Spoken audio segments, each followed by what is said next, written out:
And what I understand is, I understand the simple math. There are two parties, Republican and Democrat. One don't give a damn. One empowers Stephen Miller, who's stopping the black farmers from getting their money. He's threatening law schools. One appointed three Supreme Court justices who rule against us in critical cases. Now, that doesn't mean that we don't fight, challenge, push, go hard against Democrats. But if I know evil wants to take my ass out, I ain't trying to coexist with evil. And what I'm not going to do is sit my ass at home and allow the other evil folk to vote and elect people, and then I sit back and bitch and moan and go, I can't believe they did that. I can, because they told your dumb ass they were going to do it. Yeah, you know, as much as I loathed and despised Donald Trump, practically everything he did, he told you ahead of time he was going to do it. Your ass was just too stupid to believe him and do the research. He told you he was going to do it. He told you he was going to only nominate Supreme Court justices who would overturn Roe versus Wade. He told you he was going to nominate federal judges. He told you he was going to unleash the police. He ran on the platform of Blue Lives Matter. OK, so all the things that he did, he told you he was going to do ahead of time. Oh, Lord, I tell you, it's always some stuck on stupid white folks in America. One of them is Ryan Walters. He is the Oklahoma State Superintendent of Schools. This dumbass, and I'm talking about dumbass, actually said this about the Tulsa Race Massacre of 1921. Tulsa Race Massacre not fall under your definition of CRT. Okay, thank you. I'm sorry, I didn't address that part. I would never tell a kid that because of your race, because of your color of your skin, or your gender, or anything like that, you are less of a person or are inherently racist. That doesn't mean you don't judge the actions of individuals. Oh, you can absolutely. Historically, you should. This was right. This was wrong. They did this for this reason. But to say it was inherent in that because of their skin is where I say that is critical race theory. You're saying that a race defines a person. I reject that. So I would say you be judgmental of the issue, of the action, of the content, of the character of the individual. Absolutely. But let's not tie it to the skin color and say that the skin color determined it. One more follow-up. How does the Tulsa Race Massacre not fall under your definition of CRT? I answered it. That's my answer. And again, I felt the Tulsa Race Massacre was a race massacre. How does it not fall under CRT? I've answered your question. I do appreciate very respectful. The 100 years of silence was about race. How does that not fall? How does that not qualify for CRT? I appreciate your question. That's how you light his dumb ass up. Damario Solomon-Simmons, co-founder of Justice for Greenwood, joins us right now. He represents three of the survivors of the 1921 Tulsa Race Massacre. I mean, this goes to show you, Damario, the extent that, this is why also I wrote my book, White Fear.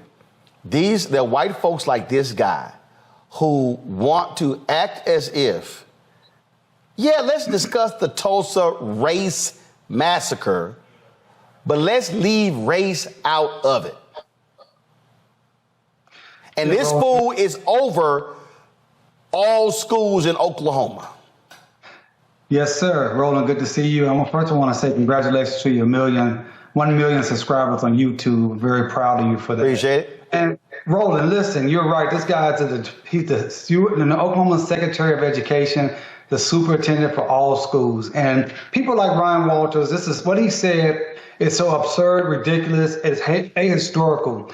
He's trying to brush aside the facts and the reality of what the massacre was about. Listen, they said their stated goal of the massacre was to run the Negro out of Tulsa.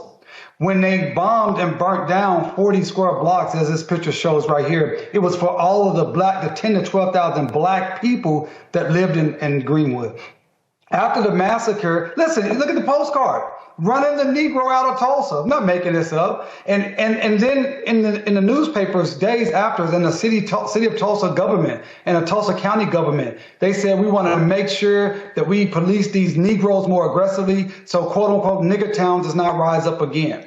These are the things that these people said at the particular time. And this is why it's so important to us at Justice for Greenwood that we continue to move forward this work, because we have to fight these false absurd, ridiculous, false narratives that people like Ryan Walters want to put out into the world. And another reason why we're so hopeful that our current case that's pending right now in the Tulsa County District Court will be allowed to move forward to trial so we can get the truth of what happened with the massacre, and we can forever shut down people like Ryan Walters. So this sort of reminds me of the white folks in Virginia who did not want to deal with when the law was passed that the governor had to, when they kept folks with felony conviction from voting. And literally the law was passed and the lawmakers said on the floor, this is to keep the darkies from voting. That was the actual intent. And then years later, it's like, well, no. That's not why we're continuing this. No, the record is clear. It was intended to keep the darkies from voting. No different than the law in 1890 where they changed the Constitution and they added a whole slew of felony convictions in Mississippi to keep black people from voting. So there are white folks in this country who want to deny exactly why laws were created, and those same laws are still impacting us today, but they didn't want to say, oh, no. The intent and the motive has changed. The motive is the same. Well, it's racial gaslighting, Roland, at its finest, because not only do they want to be able to talk about laws that we know are specifically based upon race, or things like the massacre was specifically based upon race, when it's something that's going to help us, then they say, oh, we don't want to do it that way. Think about the 14th Amendment. You know, the Supreme Court just gutted, utilizing the 14th Amendment, just passed some terrible laws last week dealing with college admissions, LGBT rights, et cetera, right? But the 14th Amendment, what is the original intent of the 14th Amendment? It was to help empower black people who were coming out of enslavement. It is a race-conscious law, and yet the Supreme Court is saying we cannot use this in a race-conscious manner because we don't think that's the way it should be interpreted, even though that's the original intent. So it's racial gaslighting. We deal with it each and every day all across this country and double time here in Oklahoma. The good news is of people like Ryan Walters, people like Donald Trump and others who are making it very plain to our people that this is a war that we're in. We're in the war for our freedom, our liberty, and our very lives. And we must organize. That's why I tell everyone that's looking at this right now, work with us at Justice for Greenwood, send us a donation, get on our newsletter, connect with us, and organize to fight against this, because the other side is very organized, they're very motivated, and they have a very clear path for where they want to go. When they say make America great again, that means putting us in chains again, that's putting us back on plantations again, and that is taking away all our rights again. You know, and when you talk about fighting the monarch, let's also be clear. These same white folks, for nearly 100 years, wanted no mention of the Tulsa Race Massacre in any book in the state of Oklahoma. That also was deliberate by white folks.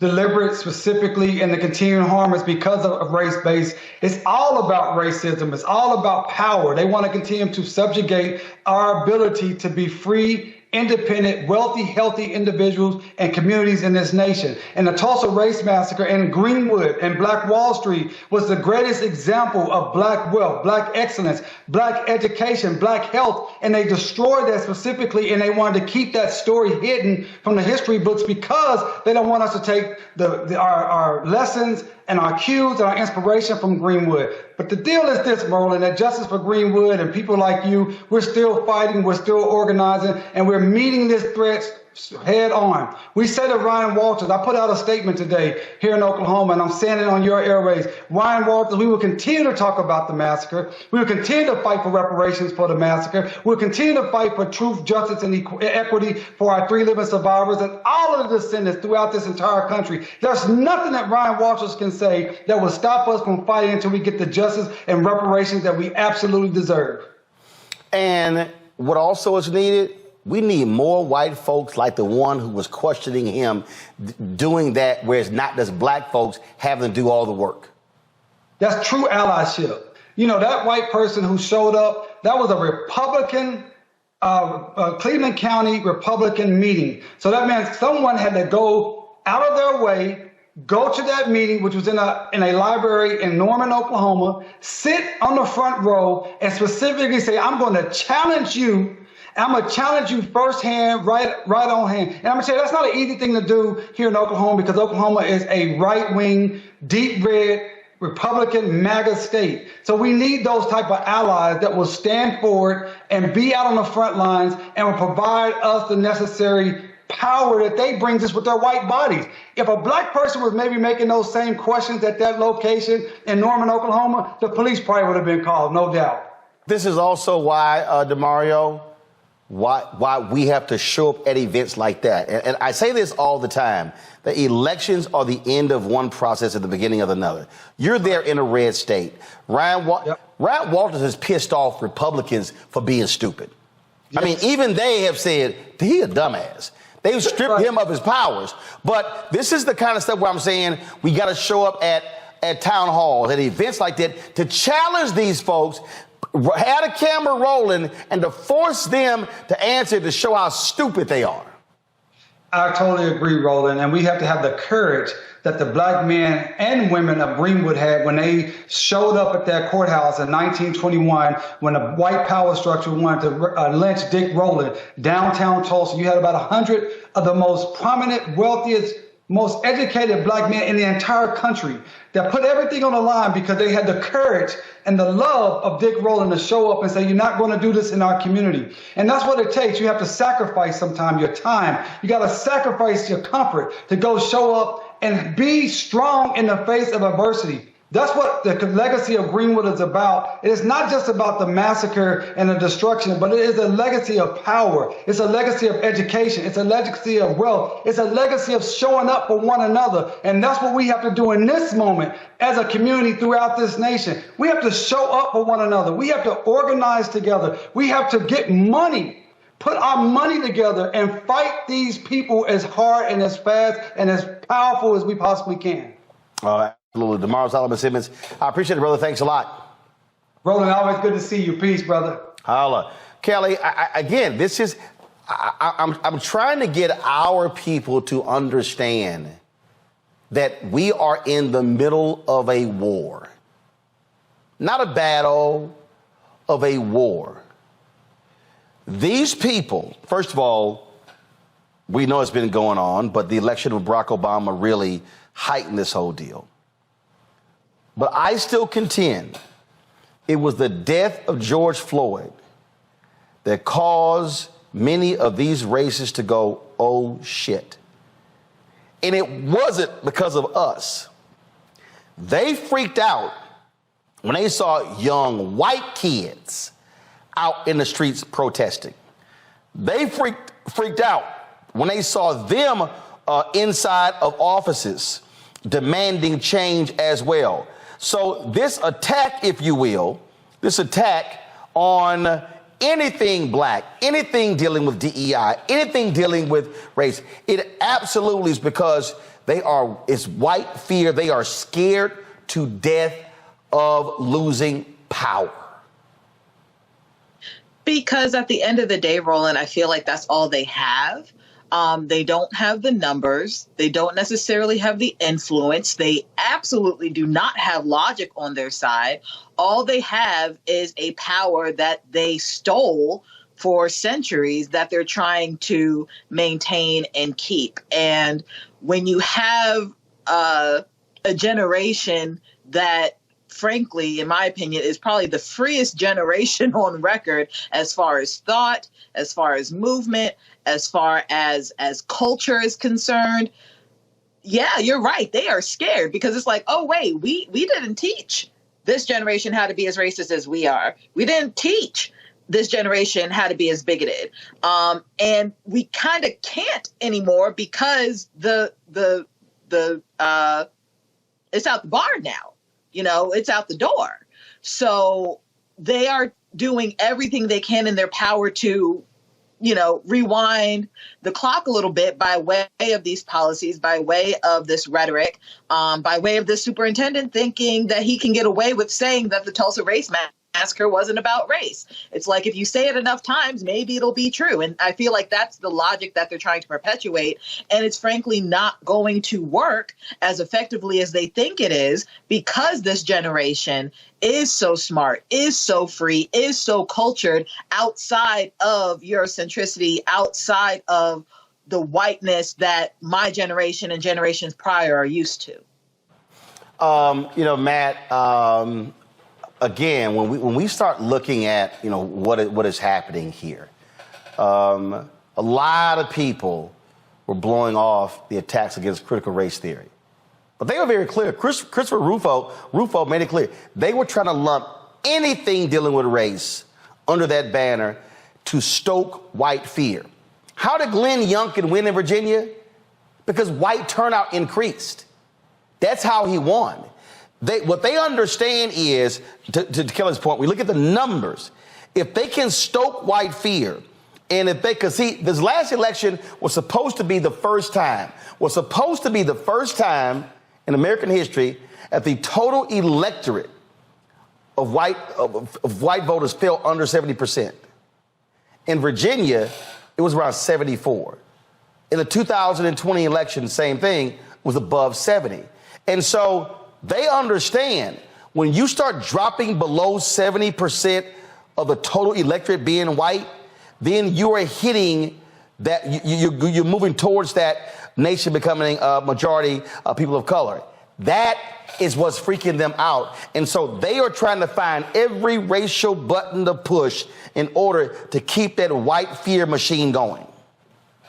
And every mechanism to, aid that machine. I like it, Roland, when you pass it to me and you basically make the arguments I'm going to make. But you're right, 100%, particularly with CRT. I mean, we've talked about it a million times on the show, but that has become a dog whistle for anything race. And what's particularly insidious about people like Walters is they try to paint it like they have some moral high ground. If you listen to what he said is, oh, yeah, I want you to decry the action, but you don't make it applicable to the person because of their race. When we all know that Tulsa race riots were about race, as the brother just said, right? I mean, that's all it was about. But what they try to do is repackage it and try to make it about some individual analysis of an individual person, despite the fact that whiteness is the primogenitor of all of it. It's the thing that's driving everything. So I think you're 100% right. And that goes part and parcel with things like voter disenfranchisement and trying to make it harder to vote, right? Because it's a numbers game. Anybody who's been involved in any political campaign, it's all numbers.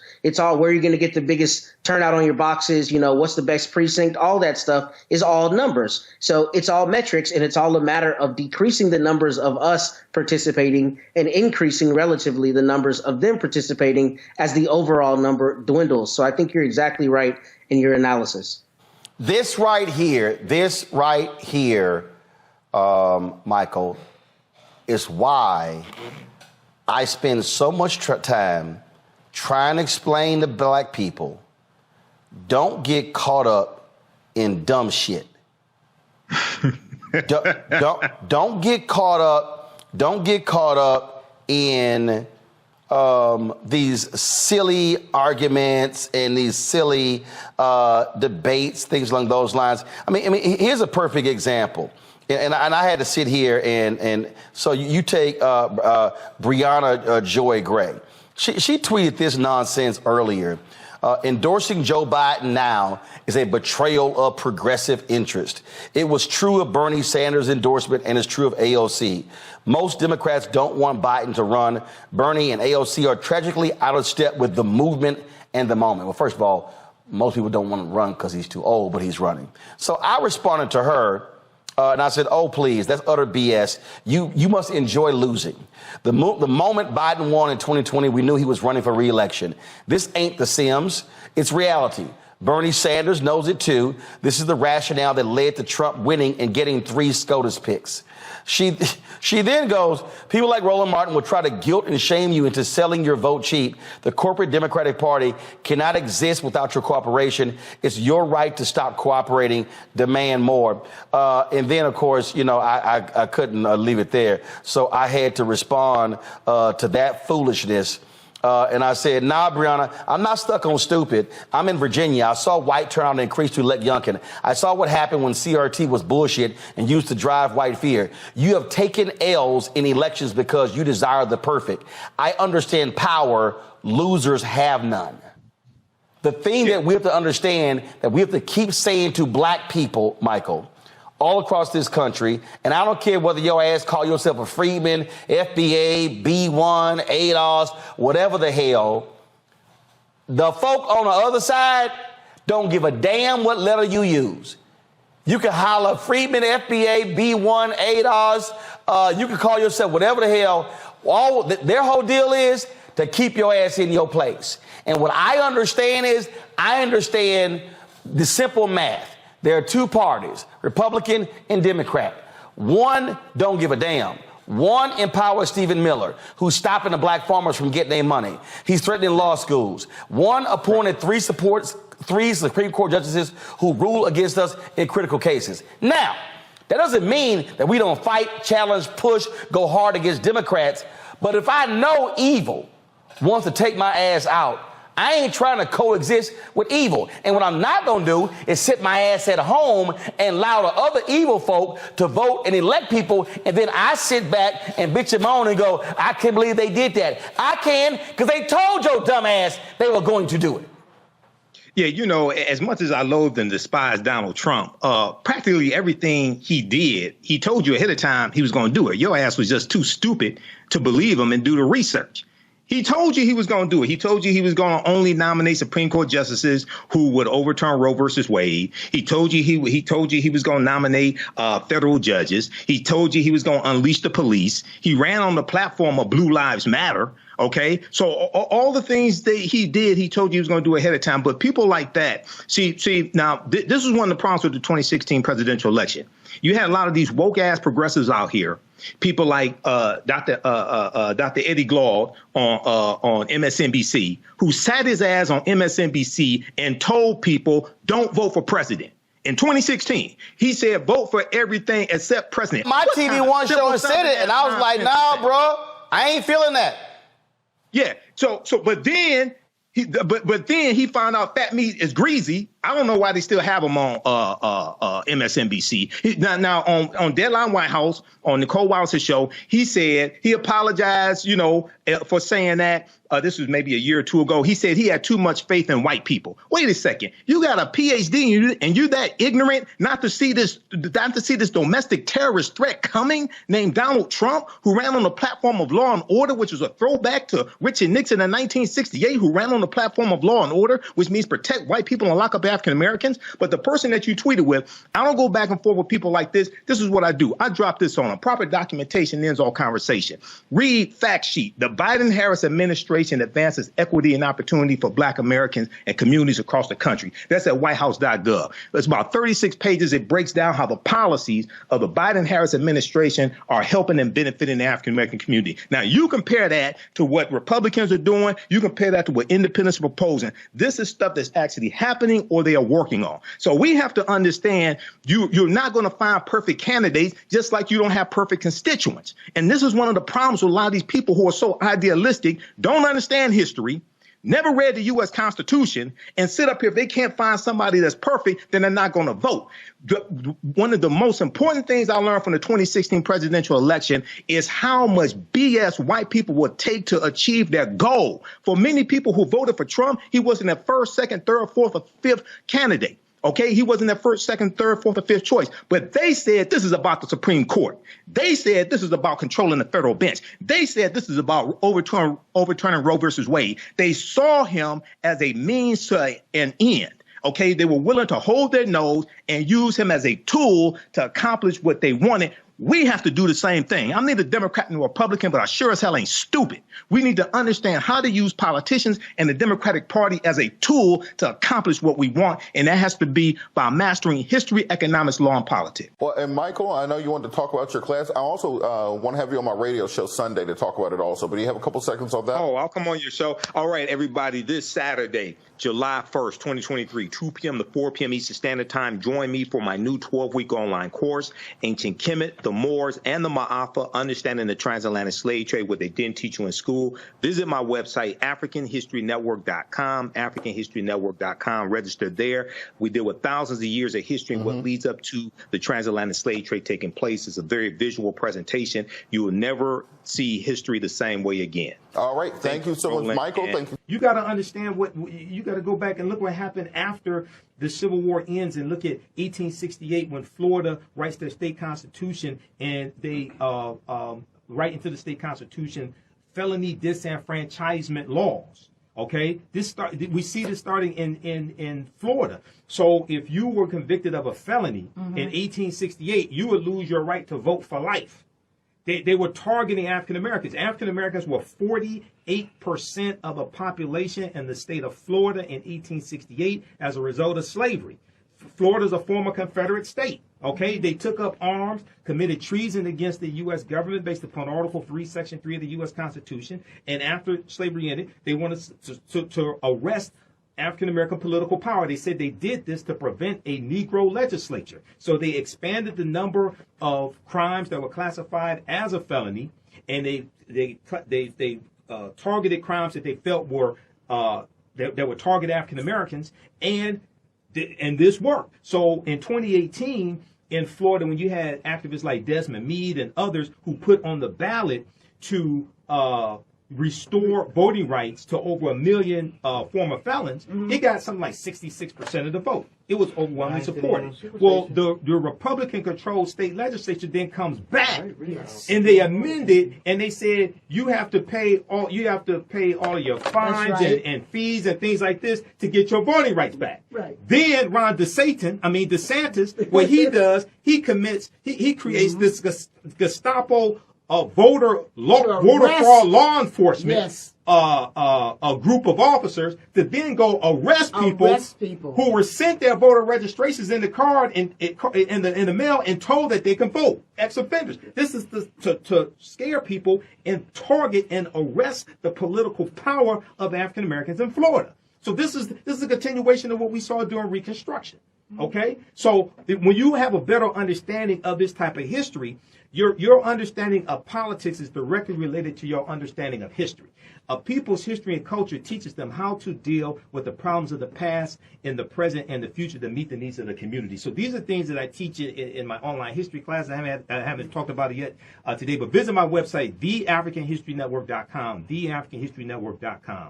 I teach 2 powerful 12-week online classes, one on Saturday, Ancient Kemet, one of the original names for Egypt, Ancient Kemet, the Moors, and the Ma'afa, Understanding the Transatlantic Slave Trade, what they didn't teach you in school. That class just started up last week. It's a 12-week online course, 2 p.m. to 4 p.m. Eastern Standard Time. Register there. It's a discounted price for that. You can also call me 313-462-0003, 313-462-0003, or email me at ahnshow, S-H-O-W, at theafricanhistorynetwork.com, ahnshow, S-H-O-W, at theafricanhistorynetwork.com, or you can email me through the website. Then on Sunday, 2 p.m. to 4 p.m., I teach Black resistance movements from the Haitian Revolution, U.S. Civil War, Civil Rights Movement, and Black Power Movement, 1800 to 1968, where we go through and look at this history chronologically and focus on this 168, 170-year period of history that brings us to where we are today, to understand what happened, what led to the Civil War taking place, 1861, 1865, understand the Reconstruction era, 1865, 1877, the Jim Crow era, the rewriting of laws, rewriting of state constitutions, the Great Migration in 1950 and 1970, 6 million African Americans migrated from the South up north and out west,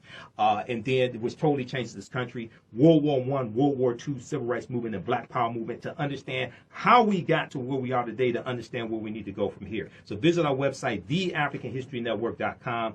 I do a PowerPoint presentation. We have book references, articles, video clips. Everything is very visual, and the content is PG-13, so you can use this with your youth as well. I've been studying history 31 years. I'm a historian. I put together the curriculum for both of these classes, and understand the transatlantic slave trade. I've been teaching that on and off since 2017.